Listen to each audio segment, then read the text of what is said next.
భరతమాత ముద్దుబిడ్డనైన నేను ఈ పవిత్రమైన స్వతంత్ర దినోత్సవ సందర్భంగా శివాజీ మహారాజ్, రాణా ప్రతాప్, పృథ్వీరాజ్ చౌహాన్ వంటి వీరుల మరియు హైందవ సనాతన ధర్మాన్ని నిలబెట్టిన మహానుభావుల త్యాగాలను స్మరించుకుంటూ రెపరెపలాడుతున్న మువ్వన్నెల జాతీయ పతాకం ముందు నిలబడి నా ఈ హృదయపూర్వక ప్రతిజ్ఞను ఇలా ప్రకటిస్తున్నాను. భారత్ అంటే కేవలం ఒక దేశం కాదు, అది ఒక నాగరికత, ఒక సంస్కృతి, ఒక జీవన విధానం అనే సత్యాన్ని తెలుసుకోవడానికి ప్రయత్నం చేస్తాను.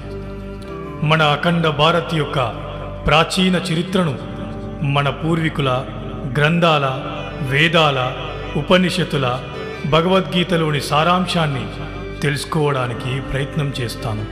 మరియు సనాతన ధర్మం యొక్క శాశ్వత విలువలను లోతుగా అధ్యయనం చేస్తాను. నా మూలాలను అర్థం చేసుకొని నా వారసత్వంపై గౌరవం పెంచుతాను. ఈ జ్ఞానాన్ని నా మనసులో నింపుకొని నా దేశానికి, నా ధర్మానికి నిజమైన సేవకుడిగా నిలబడతాను.